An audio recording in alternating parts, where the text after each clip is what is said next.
Welcome to Legacy IAS Academy.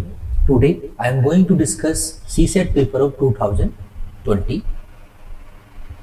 Here you can see first questions, and I will suggest you can pause the video and then try to solve it, and then you can see the solution. This is the question like two statement number 1 and statement number 2 are giving with regard to 4-member PQRS. Like there are 4-member PQRS and statement number 1 and statement number 2. Question is, among 4-member PQRS, which one is the largest? Which one is the largest? Which among the following is correct in respect of our statement and the question? Like here two statements are giving, okay, and we have to find the answer among 4 number, which number is the largest. Here statement number 1 says R is greater than P as well as Q. R is greater than P as well as Q. Okay. Now statement number 1 alone is not sufficient to give the answer. We have 4 numbers P, Q, R, S. Among 4 numbers, 1 number is largest. Among 4 number, 1 number is largest, and statement number 1 alone is not sufficient to give the answer. So we can eliminate option number A. Okay. Okay. Then statement number 2. S is not largest one. S is not largest one. S is not largest one. So we know that, okay, R is greater than P and Q. R is greater than P and Q, and S is not largest. While looking statement number 2 alone, we cannot get the answer. So we can eliminate option 2 also. So here if you see, R is greater than P as well as Q. S is not largest. Okay. Among P and Q, R is greater and S is not largest. So by implied meaning says that definitely R should be greater than S. Able to understand? Like if we put some values also, consider P, Q, R. So R is greater than P and Q. We can say that P is 2, Q 3, then R can be 4.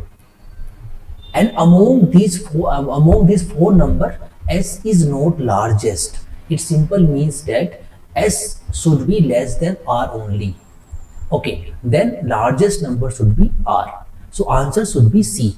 Statement number 1 and statement number 2, and we are going to combine two statements together. We are going to get an answer. So hope you are able to understand. Such questions are very easy. In the sense, in such question you should not get the answer.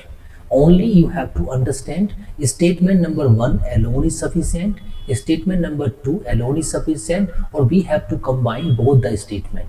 If you are able to understand these things without solving the answer, without getting the appropriate answers, we can solve it. So hope you are able to understand these particular questions. Let's see one more question. Here again two statements are giving. Same method is same, like two statements are giving. We have to find the question. In question, if n is unique natural number, n is unique natural number between 10 to 20. We know n is between 10 to 20, like 10, 11, 12, 13 up to 20. Unique natural number between 10 to 20. Okay, between 10 to 20. Which one of the following is correct in respect to above statement? Then what is n? We have to find the value of n. Okay, able to understand? We know that n is between 10 to 11, but what is n? So what is n? Statement number 1 says n is prime number. N is prime number. From 10 to 20, we have 11 one prime number, 13 second prime number, 17 third prime number, 19 fourth prime number. Means statement number 1 alone is not sufficient because we have 4 prime number. So what is the value of the n? We do not know. So statement number 1 is 1 alone is not sufficient to get an answer. Now statement number 2. and leaves a remainder 1 when divided by 4, and leaves a remainder 1 when divided by 4. So we can say that whenever we are dividing 11 by 4, remainder will be 3. When we are going to divide, consider 13 by 4, then remainder will be 1. When we are going to divide by 17 by 4, the remainder will be 1. Okay, so here again we have two number we have 13 and we have 17. Two number, when we are going to divide by 4, even we are not we will get a remainder 1, remainder 1, but we are not able to get exact answers of the n. Okay, by solving the statement number, by using statement number 1, we are not able to get what is the value of n. While using statement number 2, we are not able to get what is the value of the n. So statement number 2 alone is not sufficient to give the answers. Now come to third statement, option C. When we are going to combine statement number 1, statement number 2, when we are going to combine statement number 1 and statement number 2, in statement number 1 and 2 we have two common values, 13 and 17.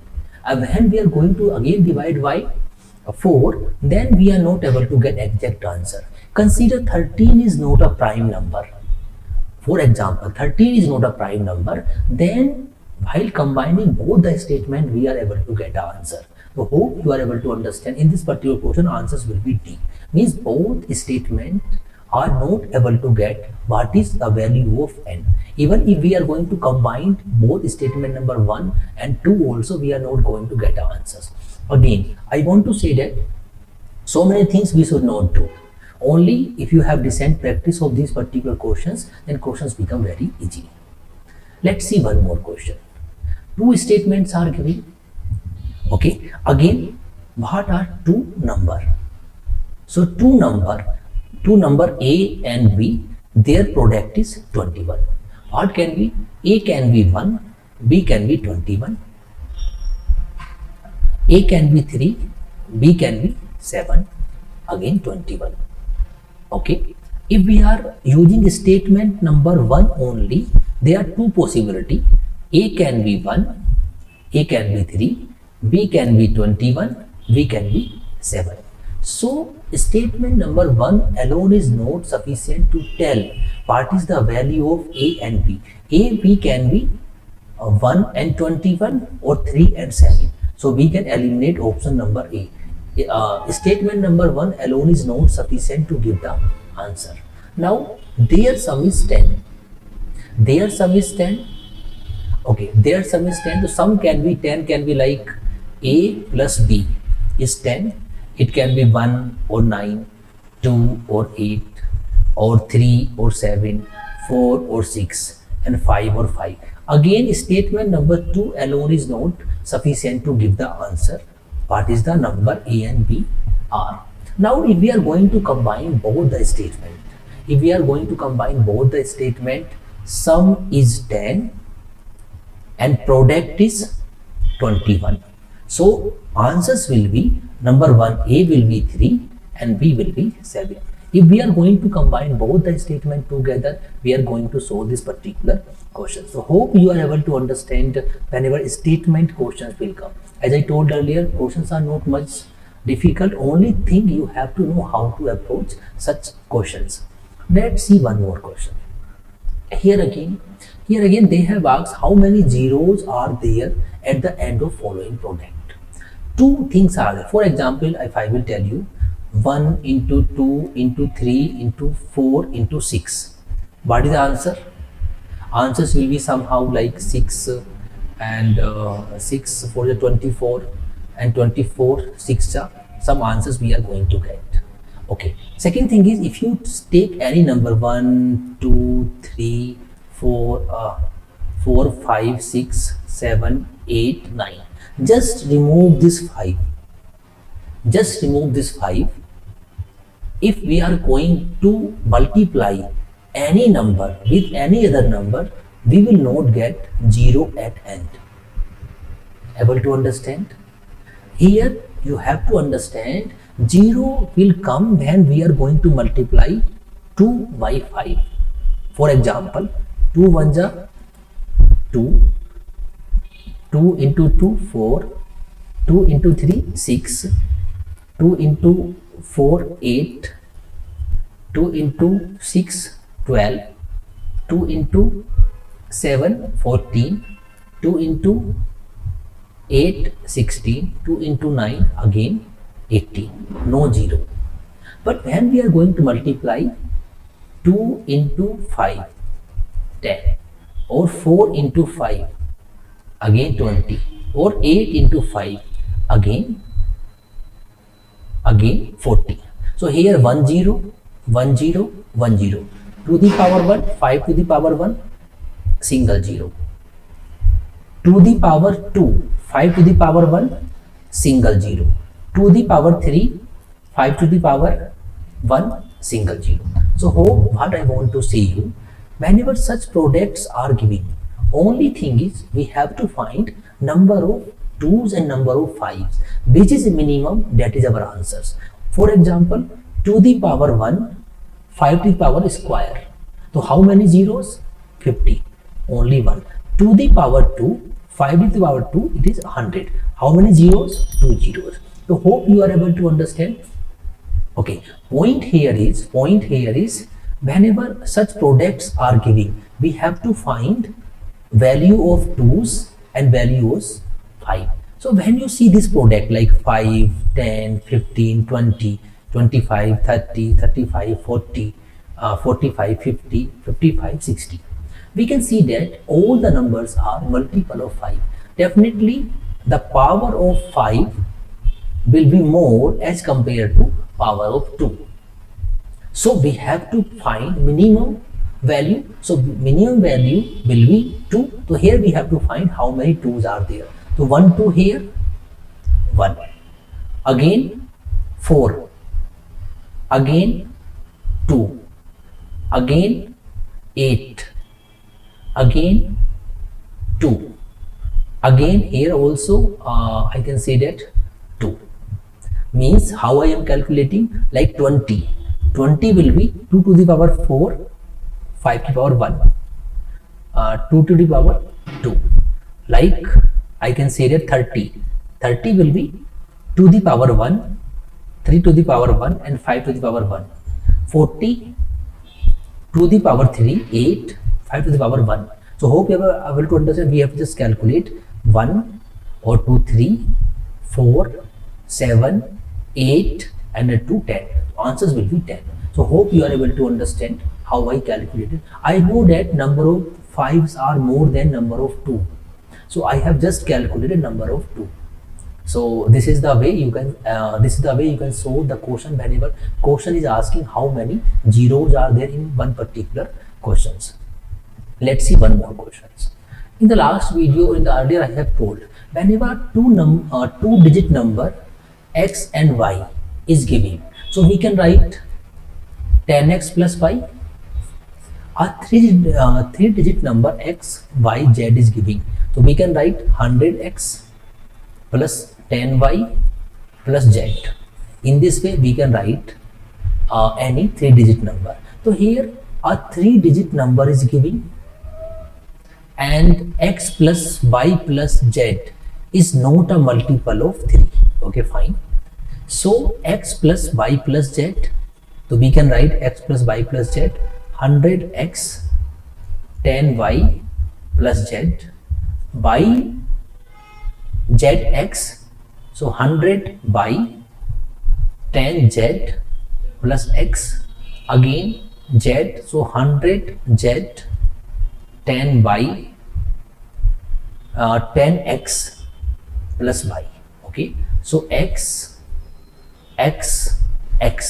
so 111x, 111y, 111z. We can take common 111x plus y plus z. Okay, here it is clearly given is not divisible y, so 111 is divided by 3. Correct. 37, just divide 37. When we are going to say 37 111, okay, 111 37 3. It is also divisible. So 111 x plus y plus z is divisible by 3 also, is divisible by 37 also, and it divisible by x plus y plus z also. So we can say that this number is not divisible by 9. So hope you are able to understand. This again is not much difficult if you have basic understanding of divisibility rule, remainder theorem. Okay, if you have basic understanding, then you can easily solve this particular question. Let's see one more question. Like P minus 2016, Q plus 2017, R minus 2018, S plus 2019. How to approach such question? There are two approaches to solve such type of questions, like P minus 2016 equal to Q plus 2017. So we can say that P equal to Q plus 2017 plus 2016. So definitely P's value is more than Q. So P is greater than Q. This is the one way we can solve this question. Other way, just consider S is 0. S is 0. When S is 0, then R will be 2019 plus 2018. Okay, so definitely R is more than S, or we can say that it will be 7304. Okay, then Q plus S is 0, so Q will be 2019 minus 2017, so Q will be 2. Okay, then P equal to 2019 plus 2016. So here it will be 5 and then 3, then 4. So here, which among the following largest? The largest value is R. So hope you are able to understand. Look, as I told, these are two methods to solve this question. If you are solving this way, it is little confusing. Okay, in this way, just assume one value as a 0 and try to find other values, and then you can compare. You will find largest value. So see one more questions. Okay, this questions looks like difficult, but it is not much difficult. How many 5-digit prime number can be obtained by using odd digit 1, 2, 3, 4, 5? We have 5 digit. In 5 digit, how many numbers can be formed? Okay, 4, 5. 5 into 4 into 3 into 2 into 1, 120 number. Total 120 number can be formed. Among them, some of them can be prime also. Fine. Whenever we are forming any number, consider 1, 2, 3, 4, 5. What is the sum of the digit? 1 plus 2 plus 3 plus 4 plus 5. It will be 15 and divisible by 3. Okay. So how many 5-digit prime number can be obtained? Okay, prime numbers are those numbers which are either divisible by 1 or divisible by itself. Here, whatever number you will form, that number is definitely divisible by 3. So we cannot get any prime number. We cannot get any prime number which is formed from 1, 2, 3, 4, 5. Getting my point? So answers will be 0. So here again, if you have basic understanding of divisibility rule and you know what is prime number, then this question become very easy.